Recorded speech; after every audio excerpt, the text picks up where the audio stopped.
Much members of the Fourth Estate for honoring our press release today. My name is Edward Githaiga. I'm the chairperson of Nairobi City County Social Audit Network. We're here to present to you the Citizen Report for 2022-2023, which basically looks at the situation analysis and what the residents, business community, and Kenyans in general feel about the new leadership in Nairobi City County and how it has impacted in their lives. So we're going to look at the areas of education, we're going to look at the areas of health, we're going to look at the areas of transport, infrastructure, and youth empowerment, public participation, and the like. So Nairobi City County social audit and analysis, this is a way of measuring, understanding and reporting and ultimately improving the Nairobi City County government socio-economic performance. The aim is to help the Nairobi City County government narrow the gaps between the vision that they had in their manifesto and the goal and the reality between the efficiency and effectiveness of their leadership. We shall start with education. In Nairobi City County, the county government has been investing 19% of the budget that is available for them in education through also the feeding program, 31%, infrastructure development at 22%, and we've seen an increased enrollment by 28% of students in class. According to the promise of the county governor, he said that in his manifesto, he'll introduce a school feeding program for all public primary schools. He also talked about building and equipping vocational training centers, which would be transformed into technical hubs and skill hubs, and also to set up 17 centers for children with special needs and community libraries. In terms of delivery, the school feeding program has been launched, as you all know. It was launched a week ago by His Excellency the President of Kenya, His Excellency William Samoei Ruto. So therefore, the program that Sakaja'S had promised has come to fruition, and this has seen a lot of support by the residents and the citizens of Nairobi. And now we know that 250,000 learners in public primary schools and nurseries will be able to have a decent meal a day. We also understand that the budgetary allocation as per the budget proposal in the county assembly, which will be read on Thursday, that is tomorrow, today, is for 1.2 billion. And this is a very big achievement for the county government because we know the children are the future, and when children are hungry, according to the citizens, even learning becomes a problem. So this has really accelerated and graded the county government's performance very highly. And we are also talking about them having not just a meal, but a nutritious meal every day. And there will also be 17 central kitchens being constructed in the 17 sub-counties of Nairobi so that the supply of food can be ultimate and can be positive. He also said, and it is true, that it has boosted the enrollment of children by 28%. There is an increase because most parents now feel that their children can go to school and get a meal a day. As you know, the hard economic times we're facing today, thousands of children are sleeping hungry every day. So therefore, by the county government introducing food in school, that will attract a lot of more students. In the areas of building and equipping vocational training centers, the Nairobi County Governor Sakaja'S has signed memorandums of understanding with Mozilla Corporation, Moringa School, Adenian Labs, and Baraza Media Lab that will focus on innovation and digital economy until 2027. This has really shown that the county government, according to even the citizens, they are hopeful that this time round the vocational training centers will be fully utilized by the impetus that will be brought by the private sector organizations and hubs that have signed an MOU with the county government.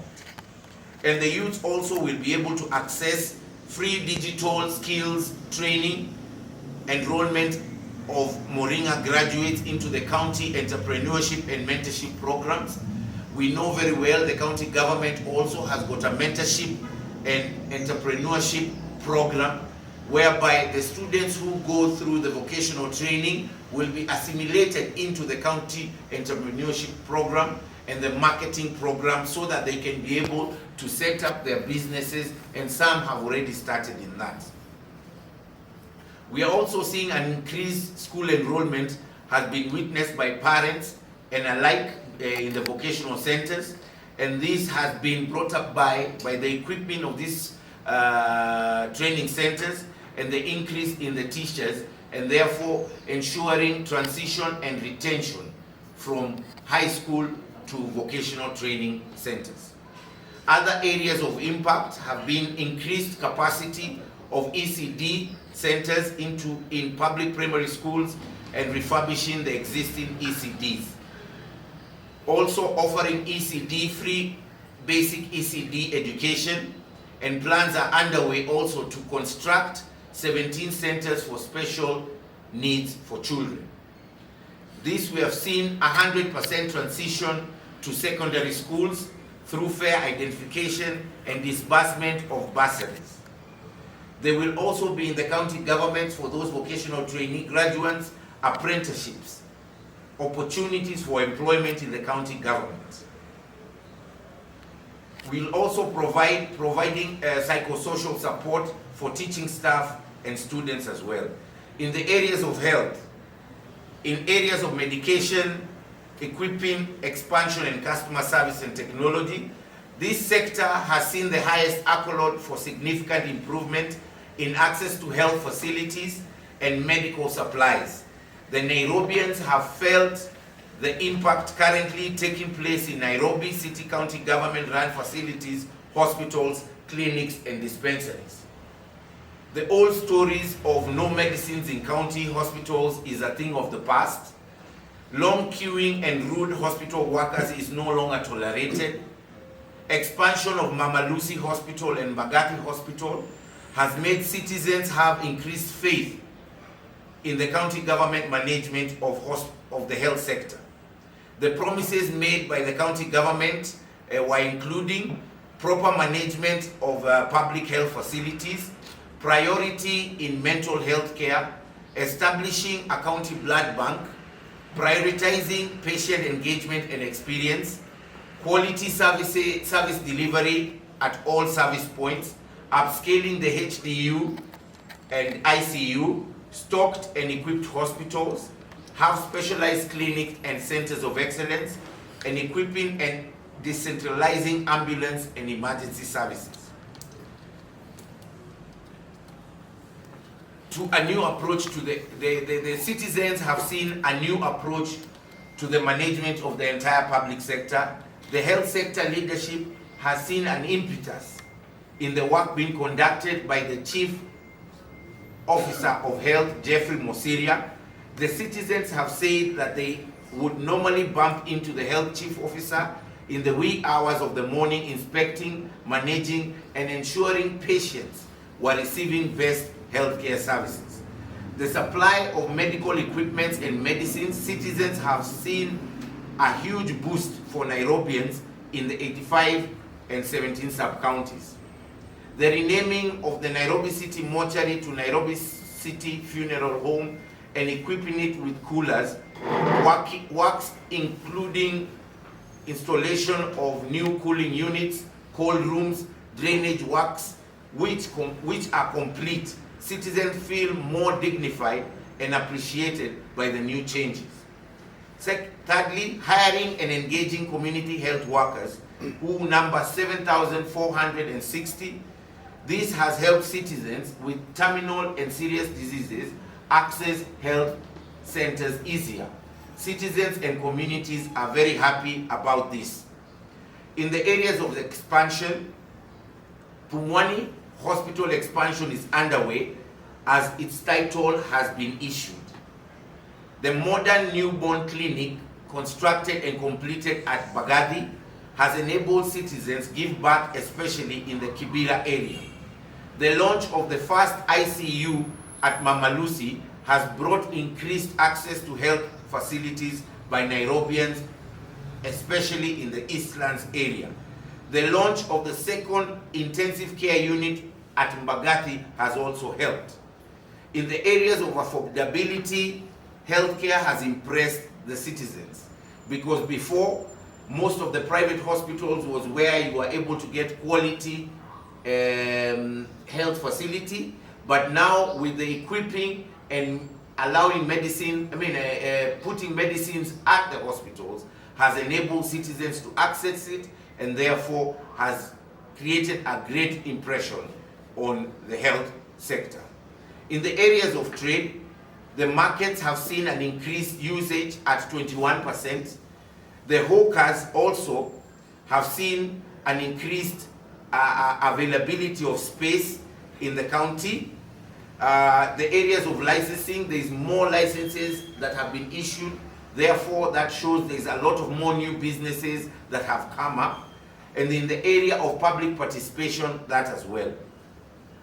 The establishing of a hustler docket in the county government of Nairobi to deal with trade has created a positive perception towards the Nairobi City County government approach with making the best Nairobi a trade hub in Africa. For hawkers in the Nairobi CBD have been treated with dignity, and designated areas of trading from the old way of Kanjo has disappeared. Nairobians are happy with the current state of order in the Nairobi CBD, where hawkers are designated areas downtown. In the areas of markets, those that were not fully completed have been completed, and traders have occupied these markets, and citizens are happy compared to how it was during the COVID period. Matters of unfair distribution is a thing of the past according to the citizens. Women, youth have felt access to these opportunities by accessing these market stalls. The county government has also aided markets like Ikomba, Toy Market, that have been ravaged by fires, and the county government has allocated some funds in the renovation and in the rebuilding of these markets. The only challenge traders have raised is the areas of nightclubs. Many of the pubs and clubs that were operating in estates have been closed, and the owners of these institutions feel affected and therefore give a negative perception on how the Nairobi County government is working. However, the residents, on the other hand, praise the county government in the closures of these pubs because they were a nuisance and they were in residential areas and near private schools. So therefore, the residents praise them. In the areas of licensing, the licensing have been digitized, therefore reducing time while queuing at the Nairobi City County. In the areas of infrastructure, transport and water and sanitation, the county government has invested hugely in the areas of transport, in the areas of infrastructure, in the areas of sanitation and water. In infrastructure, the Nairobians have witnessed an increased road construction projects going on in the ward levels, and this has been supported by the majority of residents. Residents have said they are very confident with the governor of Nairobi, Sakaja, for the road and infrastructure projects currently being undertaken. In the areas of drainage construction and cleanups and unblocking of drainage has encouraged residents, unlike the past previous county governments where a lot of flooding were witnessed. That is now a thing in the past.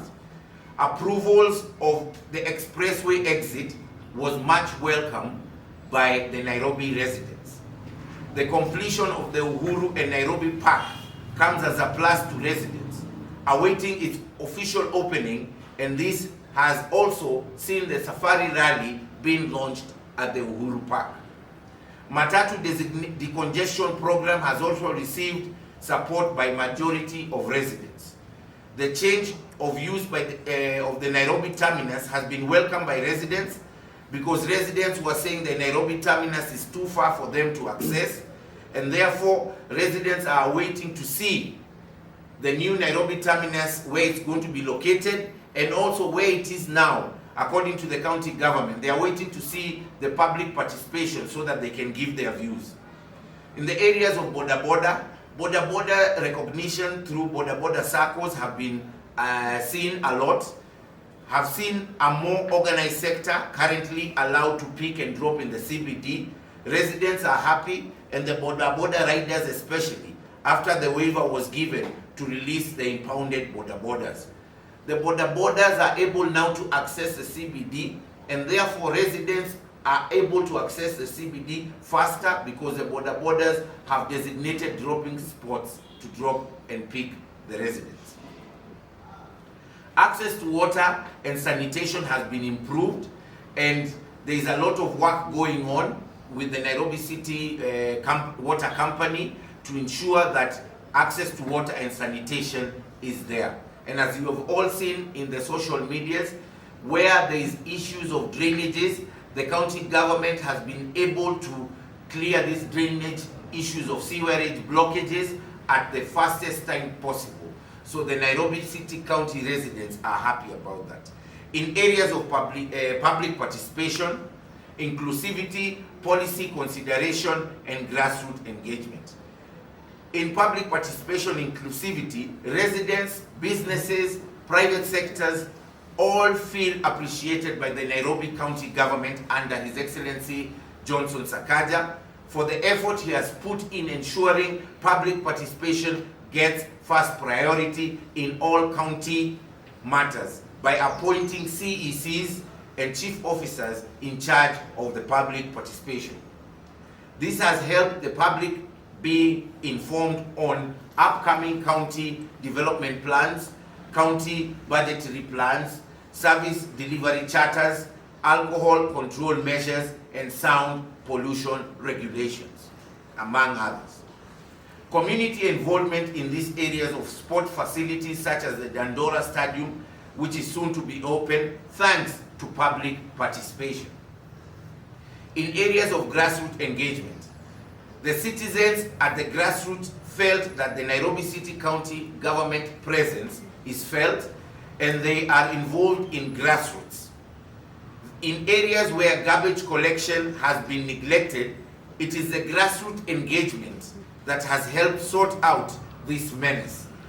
In areas of security of residents, they praise the county government approach of working closely through the multi-sectoral formula with businesses, residents, communities, police, and the Nairobi City County security and enforcement agencies. Reduced number of muggings have been witnessed, and the county governor has a social media presence that acts on reports, videos on crimes, as was witnessed recently when tourists were robbed by a gang of youth along Ngong Road, and the suspects were caught thanks to the social media intervention by His Excellency Sakaja and the CCTV cameras available. So that shows that the county government is doing its best on areas of security. In areas of youth and women and PWDs, the residents and citizens felt that Nairobi City County government is well balanced, with youth and women taking a significant number of CECs and chief officers in the county government. There is also a general perception that youth, women, and PWDs are involved in decision making and policy formulation. In the areas of sports and creative economy was the most attractive to this sector, and all the respondents felt confident that the county government and His Excellency Governor Sakaja were prioritizing youth, women, PWD issues, but also wished PWDs would be considered if elections was held today. 80% of the residents said they would vote Governor Sakaja. 70% believe that he has the right team.